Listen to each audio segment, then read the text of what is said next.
Hello and a very warm welcome to you all. I'm Vikas Nangia with another episode of CyberWatch, a program through which you get the news, views and insight on the cyber world.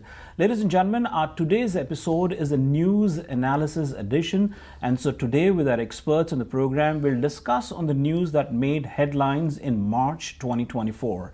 My first guest on the program is an industry veteran, a familiar face on CyberWatch, Lalit Ahluwalia, the founder and CEO of DigitalXForce and iTrustXForce. And our second guest is, back on popular demand, Arvind Bansul, 2 times CISO, and this time he is CISO of C&S Logistics, a $25 billion company. Arvind and Lalit, thank you so very much for joining us, and good to have you both back. And Lalit, of course, you've been joining us for many more episodes, but Arvind, it's good to have you back also in your capacity of 2 times CISO. So without further ado, allow me to dive deep into the news analysis, the news that made headlines in March 2024. The first one happens to be thousands of ChatGPT credentials stolen and sold on dark web. Researchers have uncovered a massive trove of stolen ChatGPT credentials being sold on the dark web, potentially exposing sensitive data to malicious actors.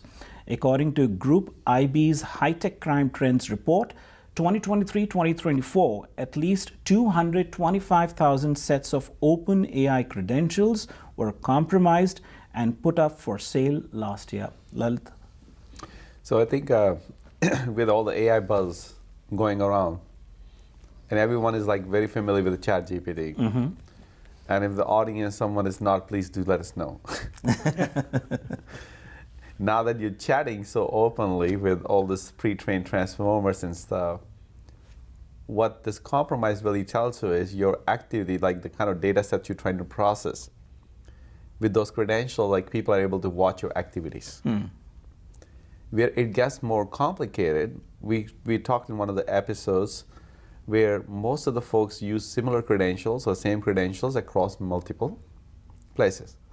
So combine that with that factor that not only this one, if I can use the same credentials for another one which is not protected by other layers, then I can also compromise other kind of services. Right. So not only can I really see your activity and the data that's really floating around, and this is something like was commonly available and is also new. So as a bad actor, I know, like ChatGPT being new, I know these credentials are fairly new, and they're consistently being used. That the combination of factors could be a very dangerous proposition for most, and hence, knowing that, okay, like ChatGPT is like, that's a common practice, you should be rotating your password or changing credentials or setting up the additional layers of security. That's like, the key message from this particular. Right. Arvind, yes. You'd like to add something to what Lalit said? Yeah, absolutely. So ChatGPT, if we look at it, the work that was being done, the creative works, in weeks and months, that's being done in seconds by ChatGPT today. It has a huge impact on the industry. And if we look at what can go wrong if we lose the credentials on the business front and technology front. On the business side, we had a real life case. People are putting business strategy into ChatGPTs of the world. So Samsung had a case. And imagine if Apple receives what are the innovations Samsung is planning. That could be a business threatening move there. So there's a huge business implications of utilization of these generative AI tools.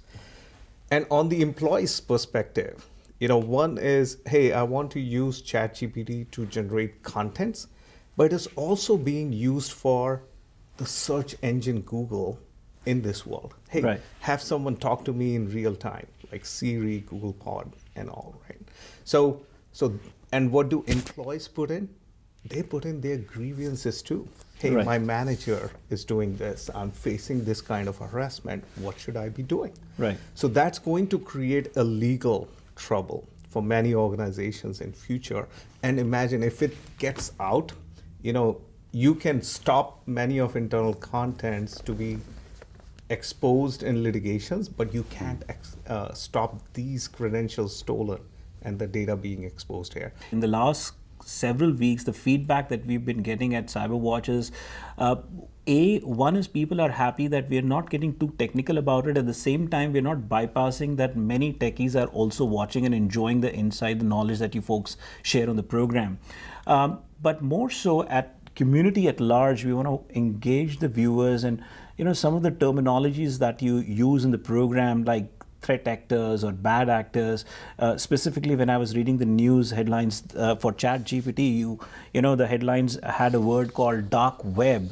Now, some of them don't really understand that what really dark web is. Now, somebody from the industry would understand it very, very easily because it's one of the essential terminologies that is used. But for somebody to identify what is dark web, what would you say, Arvind? I think it's a place where you do things that are generally not legally allowed. So for example, when we look at the dark web on the general activity side, we look at, hey, where are these drug transactions taking place? Where are these guns being sold? And where are some of the espionage and other activities being executed at a hidden level? And then, of course, there are technology pieces of, hey, I want to break into this company. If you want to spread ransomware as a business, just go buy this software for $30 and deploy it onto a platform, TV Asia or other companies, right? So script kiddies can go and do those things. So that's the view. In short, dark web is exactly what it is, dark. Outside of our life. Yeah. Allow me to take another news, Lalit. LinkedIn suffers outage in alleged hacking attempt, leaving thousands of users unable to access the business-oriented networking site. This incident comes just a day after Meta's Facebook and Instagram platforms were down for hours, locking out hundreds of thousands of users worldwide. What would you say, Lalit? So this particular instance is like LinkedIn, as you know, is one of the most commonly leveraged platform for professionals. Correct. Any work professionals, much like your Facebook and WhatsApp on a day-to-day common usage, LinkedIn is very highly prevalent, and millions of users actually use that. That means it's become like part of your day-to-day service, just like accessing internet, reading news and stuff. Like this is like a big part of your professional life. When you have attack like this, what really tells you is that it's a denial of service or service disruption that's coming, which means I'm trying to really take you out of the mix or create a disruption. Now, of course, it's not like there are 5 other competitors. Like, okay, if this is down, like Avis car rental band hai, I'm going to go to Hertz, and Hertz band hai, I'm going to go to. It's not like that kind of impact, but nevertheless, it's an impact on the credibility. Right. Is an impact on the usage and the services, because there's also revenues, marketing dollars being made for any institute like that, but also losing the trust of the end users. Right. I think Lalit made a great point about digital trust. If we have to look at from common analogy, Microsoft is one of the top company in the world. Right. If even their own business is not secure enough, right, what do you expect from the others? Right? So that's something to keep in mind. It's always good practice to establish your businesses with resiliency in mind. This platform goes down, what's my plan? In another news, 22 million ransom potentially paid in crippling Change Healthcare attack. Evidence has emerged suggesting that healthcare firm Change Healthcare may have paid a staggering $22 million ransom to ELF5 ransomware gang, responsible for crippling attack that disrupted pharmacies across the United States. The attack, which has been ongoing for the last several days and counting, has led to serious snags in the delivery of prescription drugs nationwide. Lalit? So I think this is one of the examples of the ransomware attack we talked about, where you're crippling the critical services. Now, what is the critical service in this one? I need a prescription. I might be in a severe need of certain thing. My medicine's running out, and I don't have accessibility. Right. Because I would not be offered that prescription. If there's no prescription, or doctors cannot write prescription, I'm not going to get the medicine. Right. I might not have the days or the weeks in hand to really go without the medicine, or could actually create more medical problems. And would the Change Healthcare entry like Change Healthcare would have a leeway to really restore the operations, and which will take weeks or months and stuff.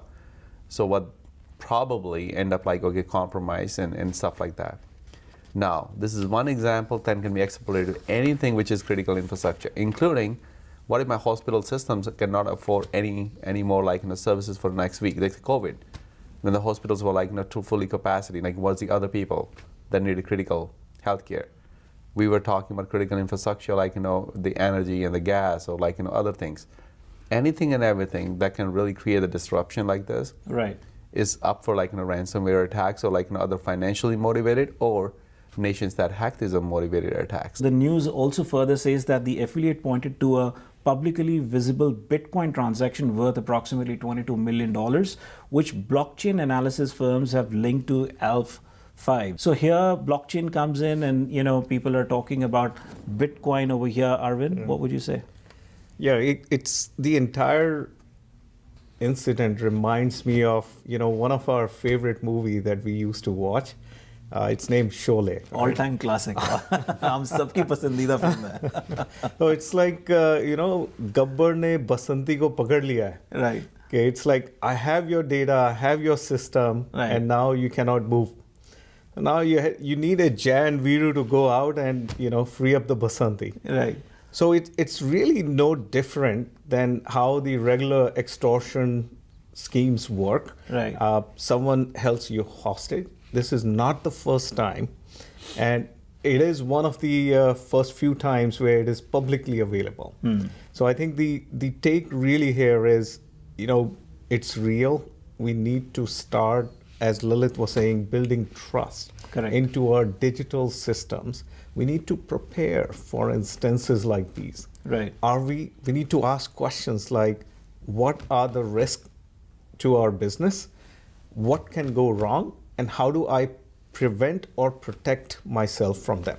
या तो गांव वालों को ध्यान रखना पड़ेगा कि अगली बार गब्बर आए तो क्या क्या किस तरीके से गांव को बचाना है. Viewers, we'll take a quick short break over here. On the other side of the break, we'll resume our conversation with Lalit and Arvind Bansul. Stay tuned and keep watching CyberWatch News Analysis Edition. We'll be right back after these messages.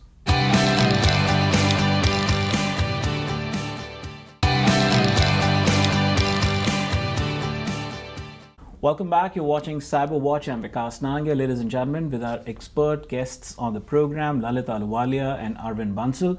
Today, we are doing the news analysis. We're taking a look at the news that made headlines in March 2024. Lalit and Arvind, once again, welcome to CyberWatch, and allow me to just take another news that made a lot of buzz. And this time around, it's crypto crime. It's about crypto crime continues to cost Americans billions.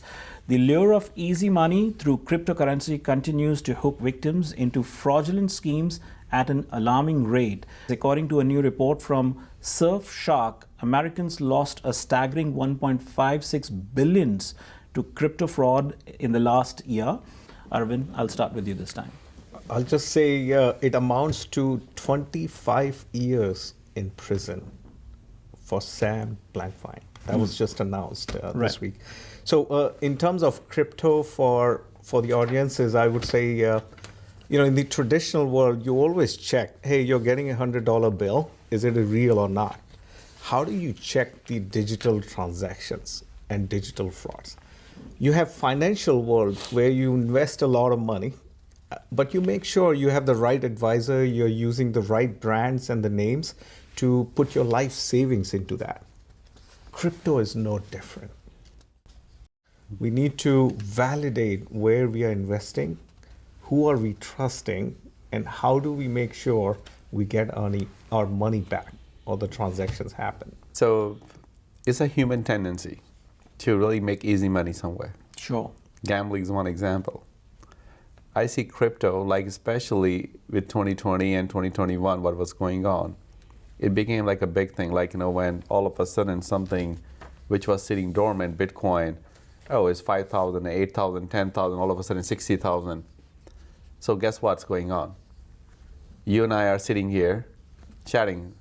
यार अरविंद ने तो इतना पैसा बना लिया, मतलब हाँ भी एक ही महीने में हम क्या कर रहे हैं? अच्छा, and then the news flashes like, oh, the same Bitcoin is going to go to like 100,000. चलो अच्छा अरविंद ने बनाया ना, मैं भी बनाता हूँ. 45,000 पे मैंने भी लगा दिया. But it's not even like, at what point I'm putting money. That's not with the stock exchange. This particular like incident is like, where there's like, different kind of schemes going on, including, you'll get approached by like a beautiful, pretty women on the WhatsApp and somewhere else. Oh, I'm into like, my uncle is in like, crypto business and I come from rich family, but I really like you. And they're basically trying to win your, trust. Right. Through that kind of scheme. When you can like, one like, okay, yes, there's good reaction coming. Oh, I have this uncle like, that really made a ton of money. I would love for you to also invest with me, and we can make money. That's one kind of scheme happening. Right. There's another scheme kind of happening where it's investments like, country to country and doing that. With crypto, because everybody's seeing the crypto like, the ups and downs or whatever you want to call it, right? So everybody's getting lured into it. Right. But not many people understand that. Right, right.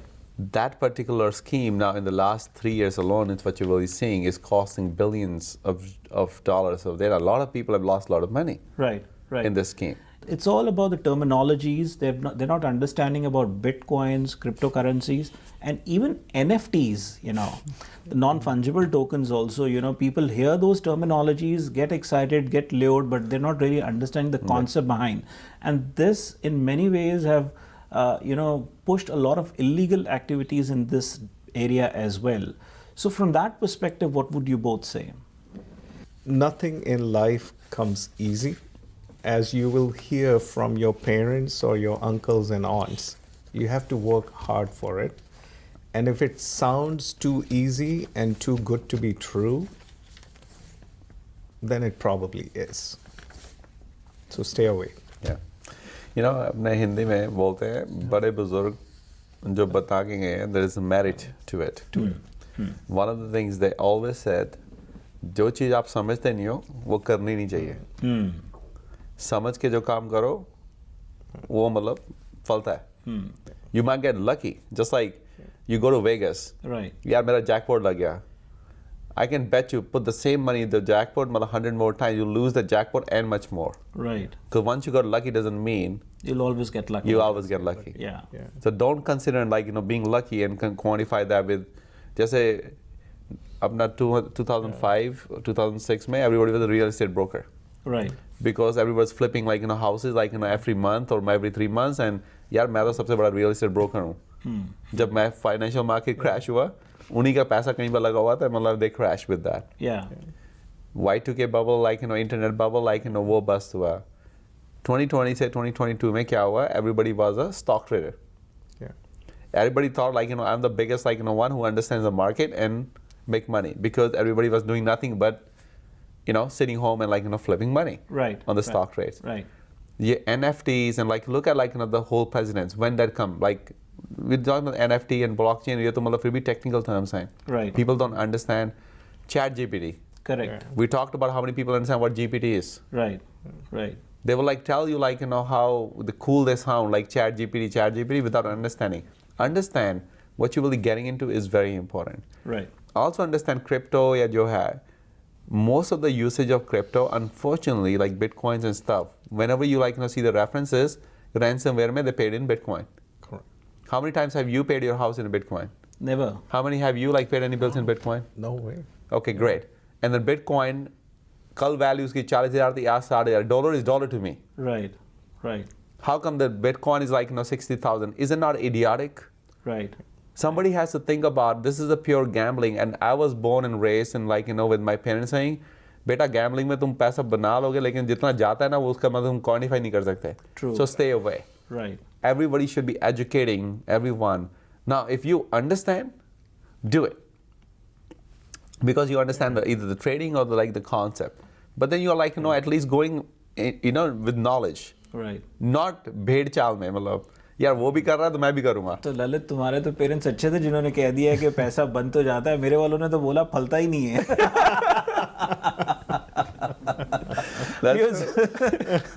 Viewers, we'll take a quick short break over here. On the other side of the break, we'll resume back our conversation with Lalit Ahluwalia and Arvind Bansul. Stay tuned and keep watching CyberWatch News Edition.